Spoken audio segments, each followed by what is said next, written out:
Hello बच्चों, most welcome. देखो बेटे, आज हम लोग इस वीडियो में the search for genetic material को डिस्कस करते हैं। इनके में जो एनसीईआरटी के कुछ लाइन हैं, इनको हम लोग जानने की कोशिश करते हैं। देखो, एक्चुअली यहाँ पर क्या है कि जो हमारा जेनेटिक मटेरियल है डीएनए, इसका डिस्कवरी कब हुआ था? 1869 में by F Miescher, Friedrich Miescher ने इसको आइसोलेट किया था न्यूक्लियस से और इसका नाम रखा था न्यूक्लिन। तो न्यूक्लिन का यानी डीएनए का डिस्कवरी हुआ 1869 में। और इधर मेंडल का जो प्रिंसिपल्स ऑफ इनहेरिटेंस का जो पेपर था वो पब्लिकली कब आया?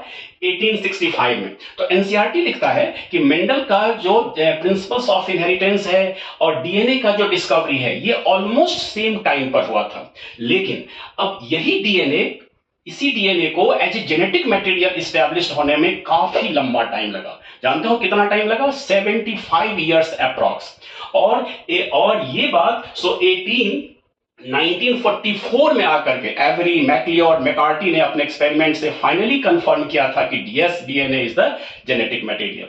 तो अब सवाल है कि इतना लंबा टाइम क्यों लगा डीएनए को as a genetic material establish होने में? Due to technical limitations. ठीक है, अब देखिए, अब यहां पर एनसीईआरटी का एक लाइन है इंपॉर्टेंट कि 1926 आते आते साइंटिस्ट को इतना तो पता चल चुका था कि जो जेनेटिक मटेरियल का जो जो जेनेटिक मटेरियल है वो एक केमिकल नेचर का कंपाउंड है, केमिकल नेचर का है, मॉलिक्यूल के फॉर्म में वो है।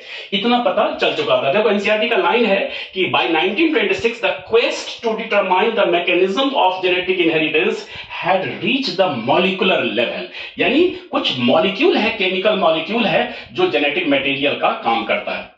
अब है कि ये जो बीच में जितने भी एक्सपेरिमेंट हुए थे, चाहे वो मेंडल का हो या फिर सटन एंड बोहेली का हो या फिर टीएच मॉर्गन का हो, इन सारे एक्सपेरिमेंट से फाइनली ये कंक्लूड हुआ था कि जो जेनेटिक मटेरियल है वो केमिकल नेचर का तो है ही, मॉलिक्यूलर नेचर का तो है ही, साथ साथ वो कहां प्रेजेंट होता है? क्रोमोसोम के अंदर होता है।